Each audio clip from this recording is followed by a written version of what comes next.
irmãos, a paz do Senhor Jesus Cristo. Quem vos fala aqui é o pastor Edson Ramos. Desde já somos gratos ao Senhor por mais uma oportunidade de entrarmos em um estudo bíblico da palavra do Senhor, em uma reflexão. Hoje a nossa reflexão será sobre a Páscoa e a Santa Ceia. Que Deus fale conosco rica e abundantemente em nossos corações e que nos dê entendimento da sua palavra. Antes de orarmos ao Senhor, para darmos início à nossa ministração, se inscreva no nosso canal, assim que puder. Deixe lá o seu link, deixe lá o seu comentário e nós estaremos respondendo em nome de Jesus, amém? Vamos orar ao Senhor, que Deus em Cristo nos abençoe. Senhor Jesus Cristo, estamos em Tua presença, nos dê sabedoria, conhecimento para ministrarmos a Tua palavra. Abra a nossa mente, abra o nosso entendimento e faça-nos entendermos a Tua palavra, rica e poderosamente, em nome de Jesus. A Tua palavra diz: pedi sabedoria e Ele vos dará. Então nos dê a sabedoria, Senhor, que vem do alto, para a glória de Deus. Amém. Irmãos, eu quero ler aqui em Êxodo, capítulo 12, versículo 1 diz assim: E falou o Senhor a Moisés e a Arão na terra do Egito, dizendo: Este mesmo mês será o princípio dos meses, este será o primeiro dos meses do ano. Versículo 3: Falai a toda a congregação de Israel, dizendo: Aos 10 desse mês, tome cada um para si um cordeiro, segundo as casas dos pais, um cordeiro para cada casa. Irmãos, eu quero falar aqui, antes de falar de Êxodo capítulo 12, explicar sobre a Páscoa. Sabemos que no original hebraico a palavra Páscoa significa persa que significa pular, passar por cima. E nós vemos aqui que o simbolismo da Páscoa tem a ver com uma grande revelação, com uma grande promessa de livramento, de liberdade que Deus já havia dado ao patriarca Abraão. Para quem não conhece a história do patriarca Abraão, o nosso pai na fé, ela está escrita em Gênesis capítulo 11, versículo 30 a 31, e depois ela dá continuidade a partir do capítulo 12. Mas em Gênesis capítulo 11, versículo 30 a 31, por ali, nós vamos ver a família de Abraão. E ali está o pai de Abraão, Tera, está ali a esposa de Abraão, que também é sua meia-irmã Sara, está Ló, está Naô, o seu irmão, que é pai de Ló, está também Arã, que também é irmão de Abraão. E a tradição do Irã vai nos dizer que havia um grande rei naquela época do nascimento do patriarca Abraão.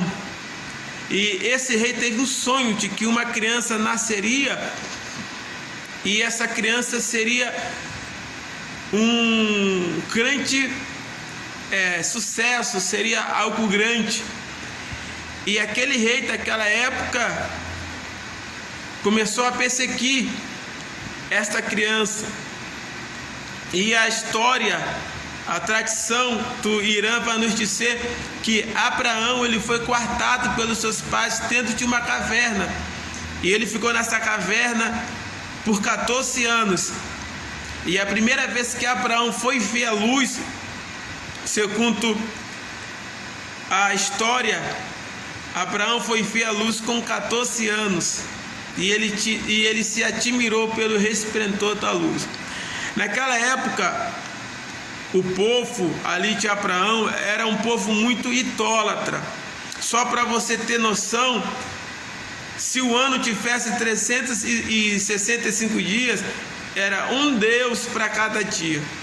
Mas a deusa que reinava no período de Abraão era a deusa Lua. Ela que reinava no período de Abraão, quando Deus chamou Abraão aos seus 75 anos. Ali já em Gênesis capítulo 12, Deus diz para Abraão no versículo 1: sai da tua terra, sai da tua parentela e vem para a terra que eu te mostrarei. Abraão, ele começou uma jornada sem saber para onde ir. Abraão, ele percorreu 5 países, 16 cidades, e andou mais de 2.500 quilômetros, porque ele ouviu uma voz e ele acreditou nela.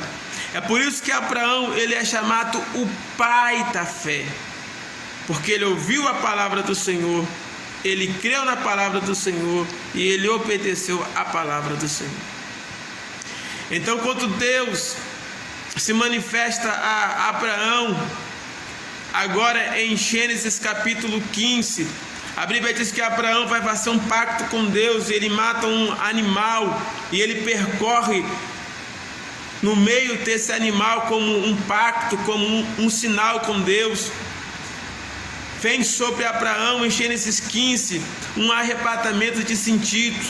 Deus toma Abraão, a Bíblia diz que Abraão teve um profundo sono, mas no original hebraico quer dizer, e Deus arrebatou os sentidos, ou seja, Deus tomou Abraão para si e o levou em uma visão. E ali Deus começa a mostrar para Abraão o que aconteceria com a sua semente, com o seu futuro, com o futuro da sua nação que viria após ele. Gênesis capítulo 15, versículo 13. Gênesis 15, versículo 13 diz, e Deus fala: olha, e tu serás peregrino sobre a terra, e juntamente a sua semente, a tua descendência, por 430 anos, tu serás peregrino sobre a terra. E nós vemos que literalmente esses 430 anos se cumpriram de uma forma literal, porque de Abraão, do chamado de Abraão, até Moisés, até Êxodo, capítulo 12, completa esses 430 anos de que Deus havia falado com Abraão. No período que o povo sai do Egito, é o mesmo mês e a mesma data que Deus falou com Abraão há 430 anos atrás, em Gênesis capítulo 15, versículo 13. Abraão gera Isaac gera Jacó gera José. E em Gênesis capítulo 47, versículo 9, Jacó chega à terra do Egito. Então de Abraão até essa chegada de Jacó na terra do Egito, e no versículo 9 de Gênesis 47, versículo 9, Jacó vai falar: muitos são os dias das minhas peregrinações e a peregrinação de meus pais Abraão e Isaac. Então de Abraão até a entrada de Jacó no Egito passam-se 215 anos. Completa-se a metade, ou o primeiro período de 215 anos da promessa de 430 anos na peregrinação. Então, da entrada de Jacó até Moisés são mais 215 anos. Quando Moisés nasce e Deus o coloca para tirar o povo do Egito, Moisés já está com 80 anos. E aqui em Êxodo capítulo 12, quando se completa 430 anos de que Deus havia falado com Abraão lá em Gênesis 15, versículo 13, é o momento que o povo sai do Egito. E aqui Deus vai aparecer em Êxodo capítulo 12, dando ordenança ao povo do que o povo deveria fazer. O povo é convidado a fazer uma festa, é convidado a fazer uma festa, uma celebração de uma saída, de uma libertação que ainda não havia ocorrido. Mas Deus já está preparando um povo para sair do Egito. Você sabia que quando Deus ele dá a ordenança ao povo para fazer a Páscoa, o povo nem sabia o dia ou a hora que ia sair? Deus já manda o povo celebrar antes da conquista, porque Deus é um Deus de vitória, porque Deus é um Deus de promessa. E aqui no ritual da Páscoa nós vemos o cordeiro, nós vemos as ervas amargas, nós vemos o pão sem fermento.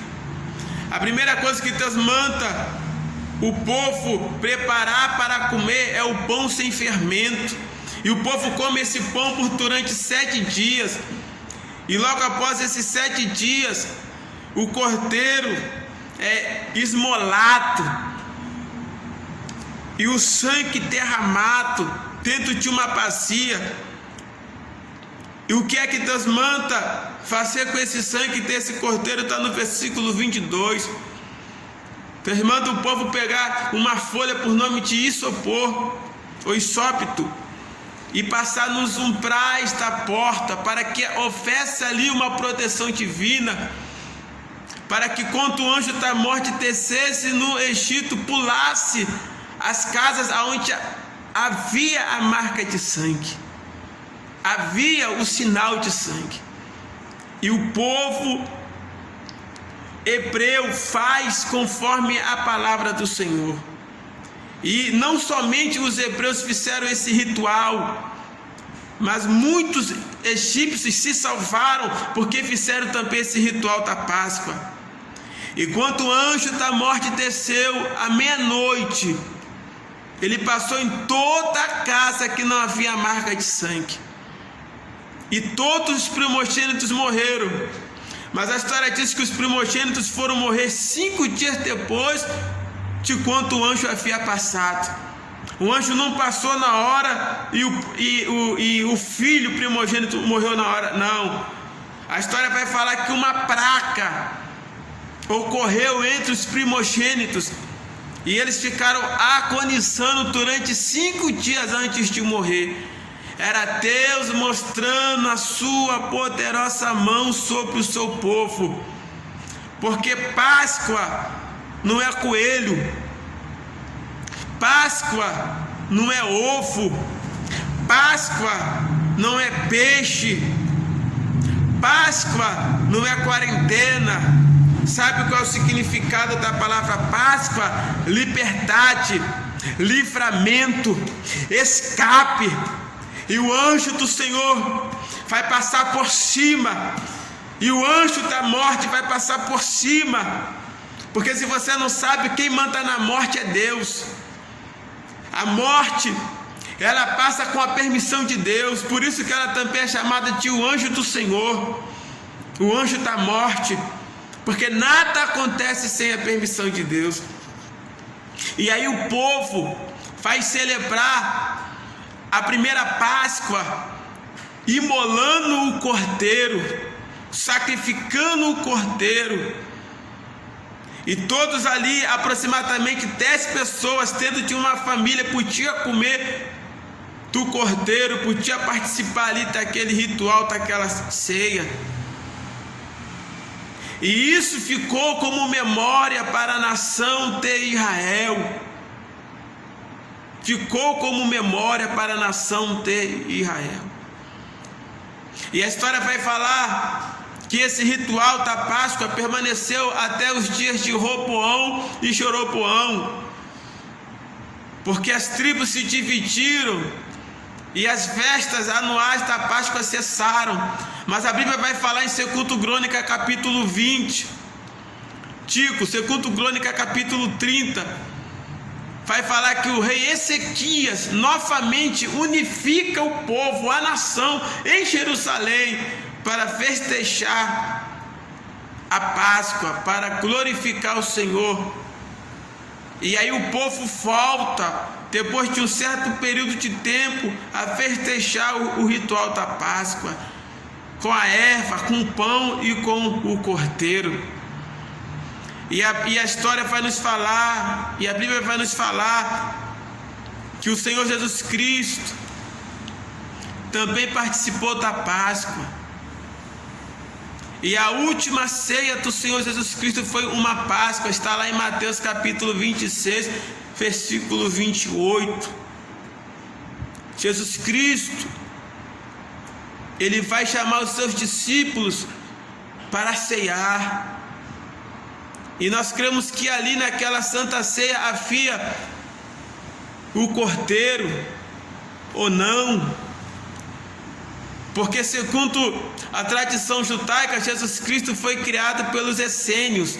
Jesus Cristo aprendeu as leis, a Torá, os salmos, as profecias pelos essênios. Para quem não sabe quem são os essênios eram um povo naquela época nômade, que viviam em caverna, que guardavam a palavra, as escrituras, os livros que foram achados lá no Mar Morto em 1800 e alguma coisa, foram conservados e guardados pelos essênios. E a tradição judaica vai falar que os essênios não comiam carne na Santa Ceia, eles não matavam o cordeiro. E eu fui pesquisar o porquê que os essênios não matavam o cordeiro no dia de Páscoa. Porque o templo estava sendo profanado. Havia mercenários no templo, entre compra e venda. A adoração não era verdadeira no templo que Herodes estava construindo, o qual Herodes levou 46 anos para construir. E os essênios, em questão de revolta, de crítica ao que estava acontecendo com o templo de Deus, com a casa de Deus virando comércio, eles celebravam a Santa Ceia sem o cordeiro. E outro detalhe que eu descobri lendo, estudando, é que eles celebravam a Santa Ceia um dia antes da Páscoa oficial. A Páscoa do judeu era na quinta, eles celebravam na quarta. Então nós cremos que Jesus Cristo, seguindo a liturgia dos essênios, ele celebrou a ceia com seus discípulos, como está em Mateus 26, 28, em uma quarta-feira. E na madrugada de quarta para quinta, Jesus foi preso. Passou a madrugada em um julgamento homicida, condenado injustamente. Eu tenho a convicção de que Jesus Cristo seguiu os parâmetros dos essênios em celebrar a Santa Ceia ou a Páscoa um dia antes, e também não comer o cordeiro, porque quando Jesus Cristo fala aos seus discípulos: vai-te à rua e tu vai encontrar um homem com um cântaro na mão, vai e siga-o, e tu entrarás em uma casa e diga para ele: olha, aonde o mestre vai preparar a ceia. Segundo a tradição judaica, somente as mulheres andavam com cântaro na mão. Mas havia uma exceção para os essênios. Os essênios, para se identificar na cultura de Israel, eles andavam com um cântaro na mão. E Jesus Cristo disse a um dos seus discípulos: sai à rua, e quando tu veres um homem com um cântaro na mão, segui ele e perguntai a ele aonde vai ser a Páscoa. Se eu não me engano, está em Lucas capítulo 22, versículo 44. Então aquele homem que Jesus Cristo manda o seu discípulo seguir, e aonde Jesus Cristo vai preparar a Páscoa, a ceia, porque para o judeu é a Páscoa, mas para nós é a Santa Ceia. A Páscoa e a Santa Ceia. Quando Jesus Cristo ali, ele toma a Santa Ceia com os seus discípulos, faz uma nova aliança. Porque, como eu disse em Êxodo capítulo 12, é uma aliança de livramento que Deus cumpre com a nação de Israel após 430 anos o povo hebreu escravo. E agora Jesus Cristo é o símbolo da nova aliança. Ele é o próprio Cordeiro Pascual, como está em João capítulo 1, versículo 29. João olha para Jesus Cristo e diz assim: eis o Cordeiro de Deus que tira o pecado do mundo. Então creio eu nessa santa palavra do Senhor. Então Jesus Cristo firma uma nova aliança. Jesus Cristo morre aproximadamente em uma quarta-feira. Não tem como Jesus morrer em uma sexta-feira, porque o Senhor falou que ele ficaria 3 dias no ventre da terra, assim como Jonas ficou 3 dias literais. Então não tem como Jesus morrer em uma sexta-feira e ressuscitar em um domingo, ou em uma madrugada de domingo para segunda-feira. Não tem lógica. Então, alguns rabinos e historiadores comprovam que Jesus Cristo foi crucificado na quarta-feira e morreu aproximadamente às 5h30 da tarde. Aproximadamente. E aí se completa os 3 dias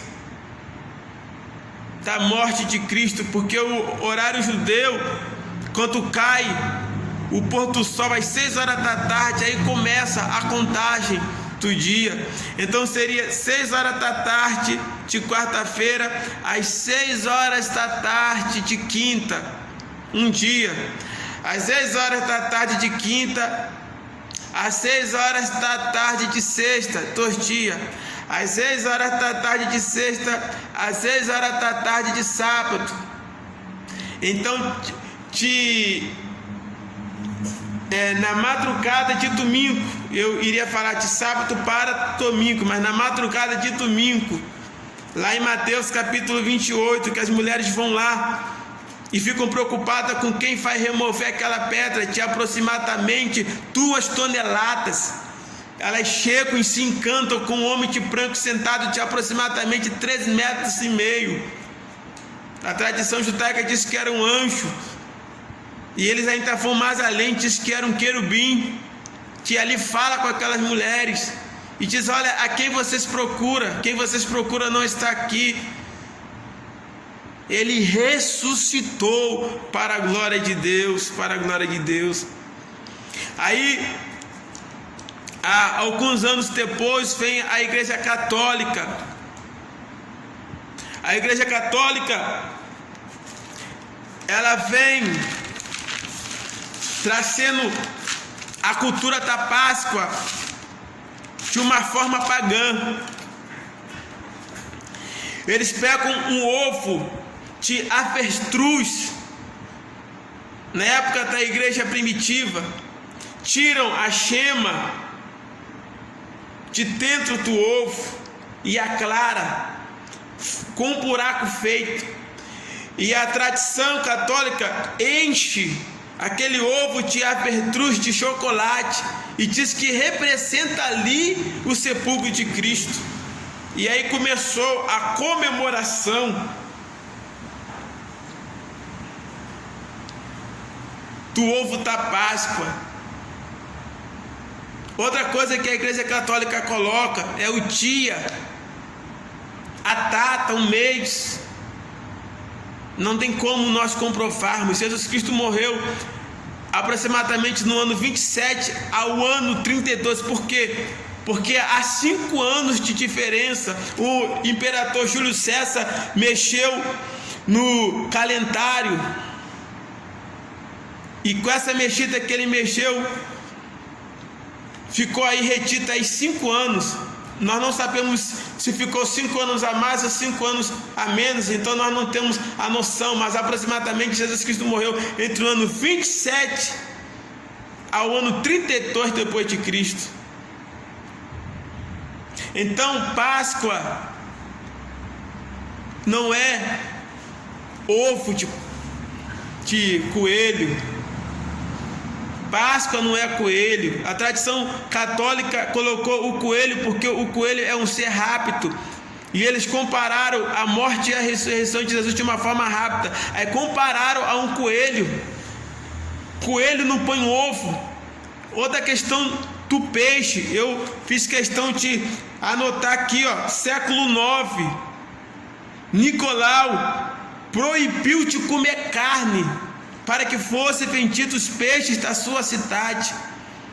Havia uma cidade na época ali do Império Romano que eles viviam da venda de peixe, e aí eles colocaram que toda a festividade de uma religião teria que comemorar comendo peixe, e proibiram a carne para que eles pudessem vender o peixe. O homem que fez isso é Nicolau do século 9, só você pesquisar.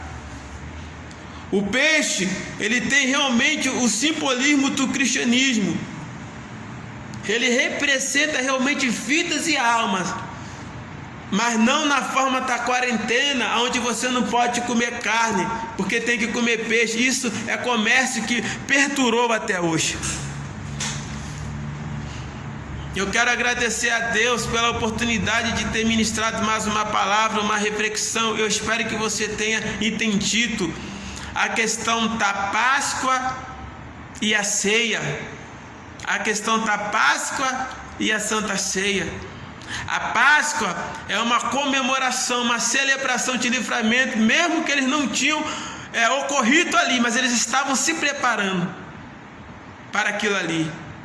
E a Santa Ceia é a união de Cristo com a igreja, também representando a Páscoa e Ele mesmo, o Cordeiro esmolado e sacrificado por nós. Que Deus em Cristo vos abençoe e que essa palavra vos alcance em nome de Jesus. Pastor Edson Ramos. Amém.